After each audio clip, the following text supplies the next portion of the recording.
सलाम, आदाब, नमस्कार। आइए जानते हैं बिहार की महत्वपूर्ण बड़ी खबरें, वो भी सिर्फ 20 मिनट में। आज के बुलेटिन में आपको बताएंगे कि बिहार में बुलडोजर मॉडल लागू कर दिया गया है और पूरे राज्य में नए नियम लागू हुए हैं जिन्हें जानना हर नागरिक के लिए जरूरी है। इन नियमों की जानकारी नहीं होने पर परेशानी भी हो सकती है। इसके साथ ही जानेंगे क्या महिलाओं को रोजगार योजना के तहत 2 लाख रुपए मिलना शुरू होने वाला है। आवास योजना के तहत घर बनाने के लिए अब कितनी सहायता दी जा रही है।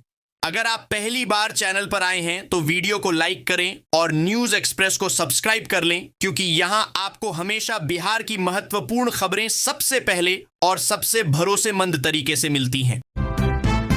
गरीब परिवारों के लिए वरदान बनी मुख्यमंत्री बाल हृदय योजना। मुख्यमंत्री के 7 निश्चय पार्ट 2 में शामिल बाल हृदय योजना बच्चों के जीवन को नया उजाला दे रही है। वैशाली जिले से 3 बच्चों को दिल की सर्जरी के लिए श्री सत्य साई अस्पताल अहमदाबाद भेजा गया।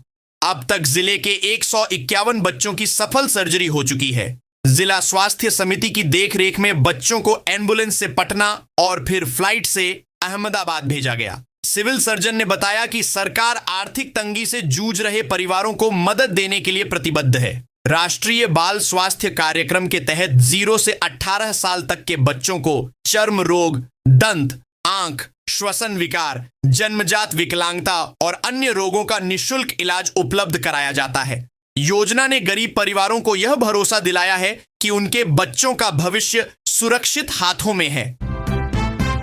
इंस्टाग्राम पर हुआ प्यार, 2 बच्चों की मां प्रेमी संग फरार। मधेपुरा जिले के बनगांव थाना क्षेत्र में सोशल मीडिया से जुड़ा एक चौंकाने वाला मामला सामने आया है।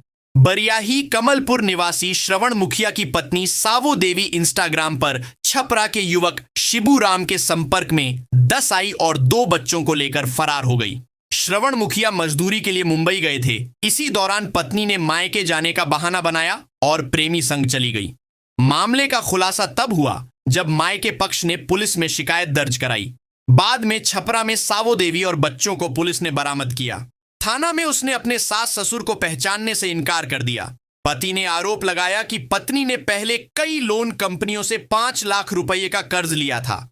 थानाध्यक्ष हरीश चंद्र ठाकुर ने कहा कि आवेदन मिलने पर जांच कर कार्रवाई की जाएगी। चचरी पुल के सहारे कट रही आधा दर्जन गांवों की जिंदगी। 20 साल से पक्के पुल का इंतजार। प्रखंड के चौमुखा गांव स्थित हरहा नदी पर स्थायी पुल का निर्माण न होने से ग्रामीणों की जिंदगी मुश्किलों में कट रही है। 20 वर्षों से आधा दर्जन गांव के लोग हर साल श्रमदान और चंदा इकट्ठा कर बांस की चचरी पुल बनाते हैं, लेकिन बरसात में नदी का जलस्तर बढ़ते ही पुल बह जाता है। ग्रामीणों ने कई बार जनप्रतिनिधियों, विधायक और सांसद से लेकर मंत्री तक गुहार लगाई, लेकिन अब तक कोई ठोस कदम नहीं उठाया गया। मजबूरन लोग खुद ही पुल बनाकर आवागमन का रास्ता तैयार करते हैं। शनिवार की शाम ग्रामीणों ने चचरी पुल के पास जुटकर अपनी पीड़ा व्यक्त की और स्थायी पुल निर्माण की मांग दोहराई। ग्रामीणों का कहना है कि पुल न होने से आवागमन, शिक्षा, स्वास्थ्य और रोजगार सभी प्रभावित हैं। बिहार में बनेगी फिनटेक सिटी, युवाओं को मिलेगा रोजगार। गुजरात की गिफ्ट सिटी की तर्ज पर बिहार में फतुहा के पास फिनटेक सिटी विकसित की जाएगी। उद्योग मंत्री दिलीप जायसवाल ने बताया कि 242 एकड़ में बनने वाली इस परियोजना के लिए 408.81 करोड़ रुपए स्वीकृत किए गए हैं। फिनटेक सिटी में वित्तीय सेवाओं की बड़ी कंपनियां और स्टार्टअप एक जगह आएंगे, जिससे हजारों उच्च कौशल वाले रोजगार पैदा होंगे। युवाओं को बैंकिंग, वित्त और आईटी क्षेत्र में अवसर मिलेंगे। इसके पास ही मल्टी मॉडल लॉजिस्टिक पार्क भी विकसित किया जा रहा है, जिससे पटना से माल का सीधा निर्यात संभव होगा। मंत्री ने कहा कि तकनीकी क्लस्टर और आधुनिक बुनियादी ढांचे के साथ यह सिटी बिहार को वित्तीय सेवाओं का बड़ा केंद्र बनाएगी। यह राज्य के आर्थिक परिदृश्य को बदलने एक वाली परियोजना होगी। उपेंद्र कुशवाहा का तेजस्वी यादव पर हमला। बाबरी पर भी तंज राष्ट्रीय लोक मोर्चा के अध्यक्ष और राज्यसभा सदस्य उपेंद्र कुशवाहा ने राजद नेता तेजस्वी यादव के बयान की निंदा की है। तेजस्वी ने कहा था कि बिहार चुनाव में लोकतंत्र की हत्या हुई और मशीनरी की जीत हुई। कुशवाहा ने कहा कि हार की बेचैनी में वे अनाप शनाप बोल रहे हैं। उन्होंने तंज करते हुए कहा कि जनता का निर्णय उन्हें पच नहीं रहा है, इसीलिए उन्हें गांव जाकर मतदान केंद्रों का डेटा देख लेना चाहिए। कुशवाहा ने कहा कि जमीन पूरी तरह खिसक चुकी है और एनडीए को जनता का समर्थन मिला है। बाबरी शहादत दिवस मनाने पर भी उन्होंने राजद पर तंज किया। तेजस्वी के 15 लाख लोगों के जेल में रहने वाले बयान पर उन्होंने कहा कि जनता ने उनकी बात नहीं सुनी। कपिल सिब्बल के यूट्यूब चैनल पर दिए गए इंटरव्यू में तेजस्वी ने आरोप लगाया था कि भाजपा ने परिणाम को प्रभावित किया, लेकिन एनडीए नेताओं का कहना है कि जनता ने बदलाव का मूड नहीं बनाया। पटना की सड़कों पर जाम से मिलेगी राहत, 3,300 कैमरों से निगरानी राजधानी। पटना को जाम और अतिक्रमण से राहत दिलाने के लिए प्रशासन ने बड़ा कदम उठाया है। स्मार्ट सिटी लिमिटेड के तहत 415 स्थानों पर लगाए गए 2,602 सीसीटीवी कैमरों के साथ 473 red light violation detection camera, 150 automatic number plate recognition camera, 12 speed violation detection camera और 120 व्हीकल डिटेक्शन एंड क्लासिफिकेशन कैमरों को सक्रिय किया गया है। डीएमडो त्यागराजन एसएम ने जिला परिवहन पदाधिकारी को निर्देश दिया है कि इन कैमरों की मदद से यातायात नियम तोड़ने वालों पर स्वतः चालान और दंड प्रक्रिया लागू की जाए। अवैध पार्किंग और ओवर स्पीडिंग के खिलाफ विशेष अभियान चलाने का आदेश दिया गया है। 69 स्थानों पर पब्लिक एड्रेस सिस्टम से नियमित घोषणाएं की जा रही हैं। अधिकारियों ने कहा कि इंटीग्रेटेड ट्रैफिक मैनेजमेंट सिस्टम से न केवल यातायात सुचारू होगा, बल्कि शहर की आर्थिक गतिविधियों को भी गति मिलेगी। चुनाव के बाद तेजस्वी यादव का पहला इंटरव्यू बीजेपी पर निशाना। विधानसभा चुनाव के बाद राजद नेता तेजस्वी यादव ने वरिष्ठ वकील कपिल सिब्बल के यूट्यूब चैनल को दिए इंटरव्यू में कहा कि चुनाव में 40,000 करोड़ रुपए का वितरण हुआ और महिलाओं को आचार संहिता लागू होने से पहले 10-10 हजार रुपए दिए गए। तेजस्वी ने कहा कि राजद की सीटें 75 से घटकर 25 रह गईं, लेकिन वोट प्रतिशत बढ़ा है। उन्होंने दावा किया कि एनडीए को जनता दोबारा सत्ता में नहीं देखना चाहती थी, लेकिन मशीनरी के दुरुपयोग से परिणाम प्रभावित हुए। उन्होंने दवाई, कमाई, पढ़ाई और सुनवाई वाली सरकार की मांग का उल्लेख किया। इस दौरान जम्मू कश्मीर के पूर्व मुख्यमंत्री उमर अब्दुल्ला ने कहा कि ईवीएम पर आशंका निराधार है, मशीन से दिक्कत नहीं है, लेकिन चुनाव को धोखे से प्रभावित किया जा सकता है। बाबरी मस्जिद के लिए शोकाकुल आरजेडी बाबा साहब को श्रद्धांजलि। राजद ने बाबा साहेब भीमराव आंबेडकर की पुण्यतिथि पर श्रद्धांजलि सभा आयोजित की और उनके योगदान को याद किया। इस दौरान बाबरी मस्जिद शहादत दिवस भी मनाया गया। प्रदेश अध्यक्ष मंगनी लाल मंडल ने कहा कि आंबेडकर संविधान निर्माता ही नहीं, राष्ट्र निर्माता भी थे। उन्होंने शोषण विहीन और समता मूलक समाज की स्थापना के लिए जीवन भर संघर्ष किया। सभा में शिवचंद्र राम, डौमी, तनवीर हसन, डोई, शमीम अहमद, चंद्रशेखर, रणविजय साहू, एजाज अहमद और मदन शर्मा सहित कई नेताओं ने श्रद्धांजलि दी। राजद नेताओं ने बाबरी मस्जिद विध्वंस पर गहरा दुख व्यक्त किया और 2 मिनट का मौन रखा। बाबरी मस्जिद एक बार फिर चर्चा में है क्योंकि पश्चिम बंगाल के मुर्शिदाबाद में टीएमसी के निलंबित विधायक हुमायूं कबीर ने इसकी नींव रखी है, जिसके बाद राजनीतिक बयानबाजी तेज हो गई है। छात्रों से शौचालय के लिए पानी मंगवाते शिक्षक, जांच में खुली गड़बड़ी। सकरा प्रखंड के उर्दू प्राथमिक विद्यालय सुजावलपुर में शिक्षकों द्वारा छात्रों से शौचालय के लिए बाल्टी में पानी मंगवाने का मामला सामने आया है। जिला शिक्षा पदाधिकारी ने प्रधान शिक्षक समेत 4 शिक्षकों से स्पष्टीकरण मांगा है। प्रखंड विकास अधिकारी की जांच में पाया गया कि स्कूल में 3 शौचालय हैं, लेकिन नल नहीं होने से बच्चों को परेशानी होती है। शिक्षकों द्वारा छात्रों से पानी मंगवाने की पुष्टि हुई। जांच में मिड डे मील में भी गड़बड़ी की आशंका जताई गई। उपस्थिति पंजी में दर्ज बच्चों की संख्या और वास्तविक उपस्थिति में बड़ा अंतर पाया गया। मिड डे मील निरीक्षण पंजी में भी गड़बड़ी मिली। जांच अधिकारी ने सभी शिक्षकों के स्थानांतरण की अनुशंसा की है और रिपोर्ट जिलाधिकारी को सौंप दी गई है। क्या है प्री इंस्टॉल्ड ऐप जिन्हें चाहकर भी नहीं कर सकते डिलीट? नया फोन खरीदने पर कई ऐप पहले से मौजूद रहते हैं, जैसे गूगल, यूट्यूब, प्ले स्टोर और क्रोम। इन्हें तकनीकी भाषा में प्री इंस्टॉल्ड ऐप कहा जाता है। हाल ही में संसद के शीतकालीन सत्र में संचार साथी ऐप को लेकर विपक्ष ने सरकार पर डेटा चोरी का आरोप लगाया। भारत सरकार ने 2023 में प्रस्ताव लाया था कि यूजर्स को ऐसे ऐप डिलीट करने का विकल्प मिले, लेकिन यह पास नहीं हो सका। भारत में अभी इन ऐप को हटाने का कोई कानून नहीं है। यूरोपीय यूनियन में सबसे सख्त नियम है, जहां कंपनियों को ऐप हटाने की सुविधा देना अनिवार्य है। अमेरिका में ऐसा कोई कानून नहीं है, लेकिन एंटी ट्रस्ट नियम के तहत शिकायत दर्ज कराई जा सकती है। भारत में फिलहाल यूजर्स चाहकर भी इन ऐप को फोन से नहीं हटा सकते हैं। आरा में बनेगा आधुनिक वेंडिंग जोन। नवादा थाने के पास होगा निर्माण। डीएम तनय सुल्तानिया की सक्रियता से आरा शहर में अतिक्रमण हटाने के दौरान फुटकर विक्रेताओं को व्यवस्थित करने की पहल शुरू हुई है। नगर निगम की योजना के तहत नवादा थाने के पास एक आधुनिक वेंडिंग जोन विकसित किया जाएगा। यहां फल, सब्जी, मांस और मछली विक्रेताओं के लिए अलग अलग दुकानें बनाई जाएंगी। अधिकारियों ने बताया कि फिलहाल पोस्ट ऑफिस, सरकारी बस स्टैंड और मिल रोड के आसपास अनियंत्रित तरीके से दुकानें लगने से यातायात बाधित होता है। नई व्यवस्था में सामने की कतार में फल और सब्जी की दुकानें होंगी 2, जबकि पीछे मांस और मछली विक्रेताओं के लिए अलग लाइन बनाई जाएगी, ताकि बदबू और कचरे की समस्या आगे की दुकानों को प्रभावित न करे।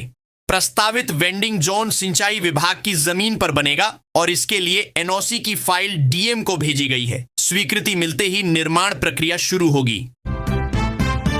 मछुआरों को क्यों नहीं मिल रहा किसान क्रेडिट कार्ड? जिले के मछली पालक किसानों को बैंक की उदासीनता के कारण किसान क्रेडिट कार्ड केसीसी के तहत आड़ नहीं मिल पा रहा है। मत्स्य विभाग की रिपोर्ट के अनुसार 2022 से 23 से अब तक 430 मछुआरों ने आवेदन किया, लेकिन किसी को भी आड़ स्वीकृति नहीं मिली। जिले में लगभग 10,000 मछुआरे और 12,000 तालाब हैं, जिनमें से 2,409 सरकारी तालाब हैं। हर साल लगभग 90,000 मीट्रिक टन मछली का उत्पादन होता है। बैंक मत्स्य पालन को जोखिम भरा मानते हैं और दस्तावेजीकरण की दिक्कतों के कारण आरण देने से बचते हैं। मछुआरे नाव, जाल और मरम्मत जैसी जरूरतों के लिए आरण चाहते हैं। योजना के तहत 60,000 से 3 लाख तक आरण देने का प्रावधान है। जीविका समूहों के जरिए आरण प्राप्त करने का विकल्प है, जिसमें ब्याज सब्सिडी और प्रोत्साहन भी शामिल है। लेकिन बैंक की उदासीनता से किसान आत्मनिर्भर बनने की राह में बाधित हो रहे हैं। ठंड ने दिखाया असली रंग। न्यूनतम तापमान 10 डिग्री। पिछले एक सप्ताह से तापमान में लगातार गिरावट के बीच पछुआ हवा ने ठंड का असर बढ़ा दिया है। रविवार की तड़के न्यूनतम तापमान 10 डिग्री सेल्सियस दर्ज किया गया। दिन में धूप निकलने के बावजूद ठंड का असर बना रहा और अधिकतम तापमान 21 डिग्री से आगे नहीं बढ़ा। शाम ढलते ही कनकनी बढ़ गई और रात में ठंडी हवाओं का प्रकोप दिखा। मौसम विभाग ने अनुमान जताया है कि अगले कुछ दिनों तक रात के तापमान में 2 से 3 डिग्री की ओर गिरावट आएगी। पूरे दिसंबर में दिन और रात का तापमान कम बना रहेगा। चिकित्सकों ने लोगों को सतर्क रहने की सलाह दी है। विशेषज्ञों का कहना है कि ठंड का असर स्वास्थ्य पर पड़ सकता है, इसलिए गर्म कपड़े पहनने और खान पान पर ध्यान देने की जरूरत है। किसानों को 15% ब्याज के साथ मिल रहा मुआवजा। मुख्य सचिव ने की अपील। बिहार के मुख्य सचिव प्रत्यय अमृत ने मंडई वियर परियोजना का निरीक्षण कर भूस्वामियों से संवाद किया।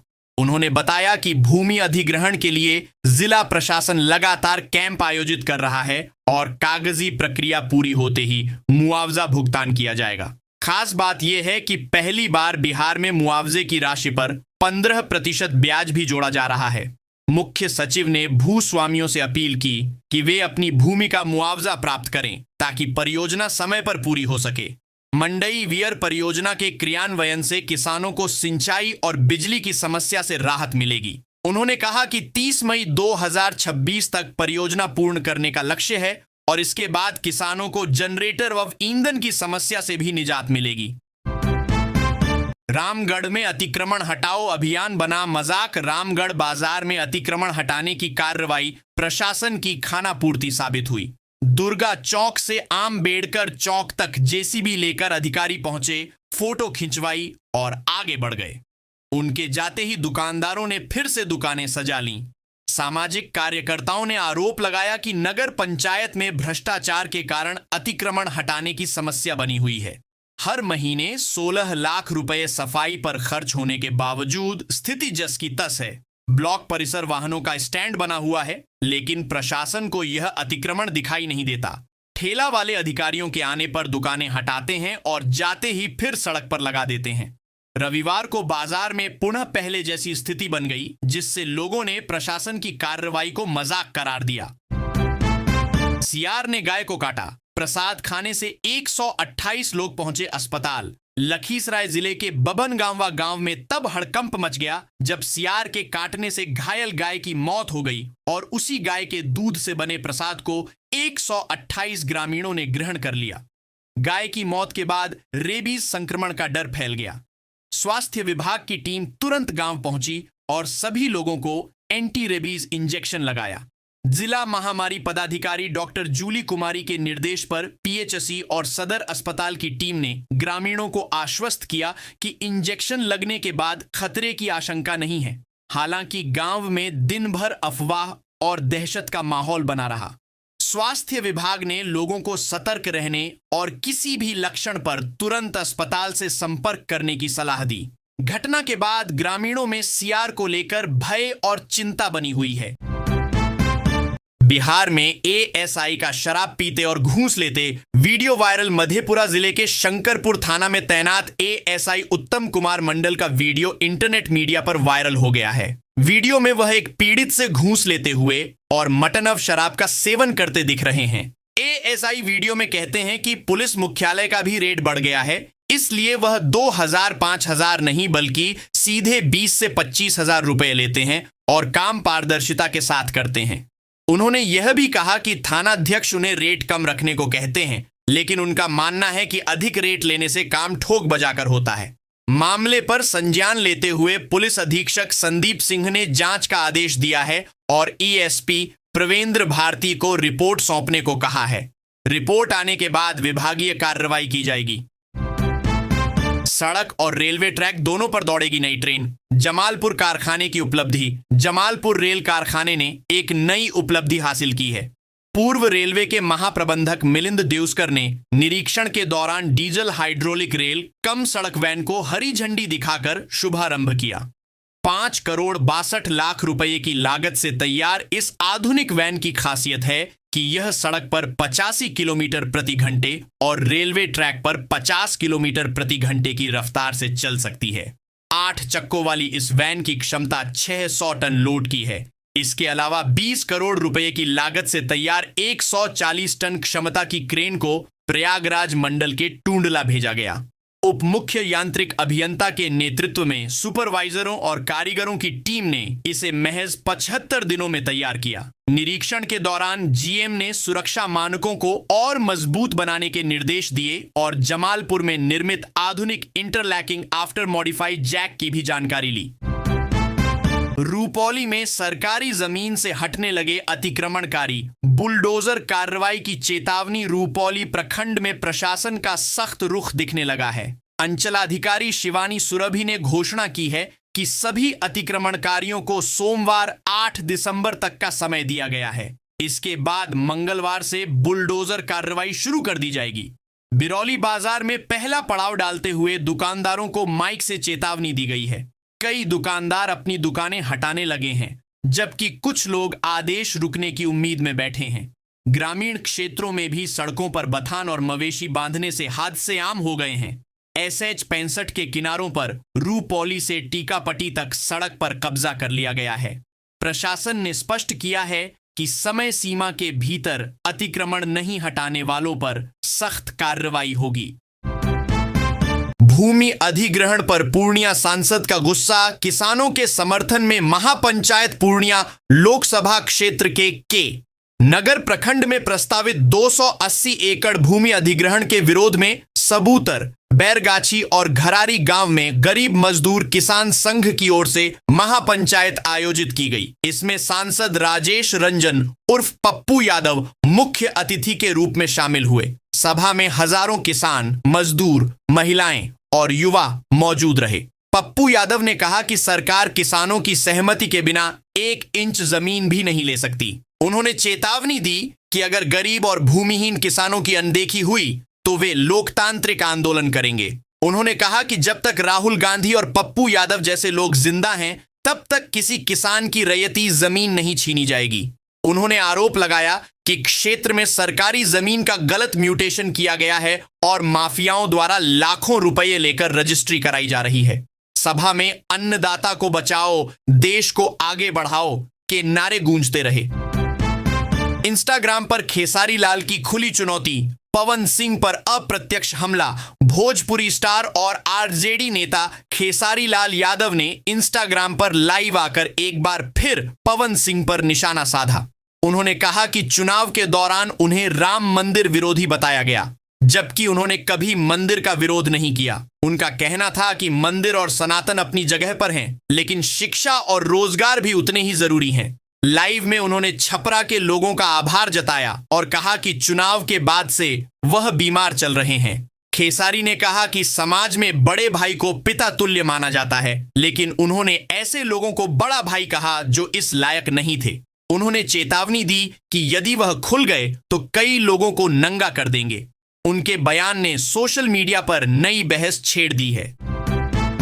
मखाना किसानों के लिए खुशखबरी, बीज और टूल्स किट पर मिलेगा अनुदान। सुपौल जिले में मखाना खेती को बढ़ावा देने के लिए सरकार ने वर्ष 2025 से 26 के लिए मखाना अवयव योजना शुरू की है। इस योजना के तहत किसानों को क्षेत्र विस्तार, उन्नत बीज वितरण और टूल्स किट पर 75% अनुदान दिया जाएगा। विभाग ने किसानों से ऑनलाइन आवेदन लेना शुरू कर दिया है। एक किसान 25 डिसमिल से लेकर 5 एकड़ तक के लिए लाभ ले सकता है।